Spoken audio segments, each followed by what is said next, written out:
எல்லாருக்கும் வணக்கம் and welcome back to our channel. ரொம்பவே அதிரடியான ஒரு விஷயத்தை வெளியே சொல்லியிருக்காரு அண்ணாமலை அவர்கள்.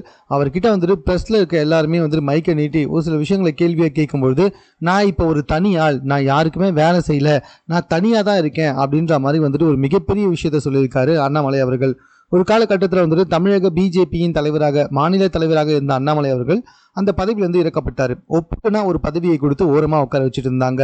அப்புறமா நாயனார் வந்துட்டு தலைவரானார்.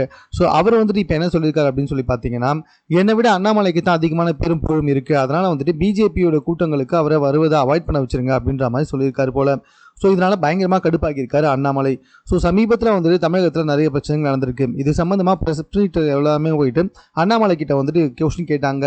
சார், இது மாதிரி வந்துட்டு தமிழகத்தில் இப்போ சட்டம் சீர்குலைந்திருக்கு, ஸோ இது சம்மந்தமாக நீங்கள் என்ன சொல்கிறீங்கன்னு கேட்டப்ப, நான் இப்போ ஒரு தனியாளுங்க, நான் யாருக்கும் வேலை செய்யலைங்க, நான் ஒரு தனியாள், தனியாக தான் இருக்கேன், ஸோ தயவு செஞ்சு இதுக்கெல்லாம் நான் பதில் சொல்ல வேண்டிய அவசியத்தில் இப்போ இல்லை அப்படின்ற மாதிரி சொல்லியிருக்காரு. ஸோ இது சம்மந்தமாக பிஜேபி கட்சியில் இப்போ நான் கிடையாது அப்படின்றத ரொம்ப தெளிவாக அண்ணாமலை அவர்கள் சொல்லியிருக்காரு. இதுதான் ரொம்ப பெரிய ஆச்சரியத்தை எல்லாருக்குமே கிளப்பியிருக்கு. என்ன இருந்தாலும் பிஜேபியை விட்டு அண்ணாமலை வெளியே வரமாட்டாரு அப்படின்னு ஒரு சில பேர் சொல்லிட்டு இருந்தாங்க. இல்லைங்க, கண்டிப்பாக அண்ணாமலை வெளியே வந்து தற்போது வந்துட்டு தனி கட்சி தொடங்குவார் அப்படின்னு நிறைய பேர் வந்துட்டு சொல்லிட்டு இருந்தாங்க, அரசியல் விமர்சகர்கள். ஸோ இப்போ இது உண்மையாகும் போல் இருக்கு அப்படின்ற மாதிரி தான் தெரியுதா. இது சம்பந்தமாக உங்கள் கருத்து என்ன அப்படின்றத கமெண்ட்ல தெரியப்படுத்துங்க.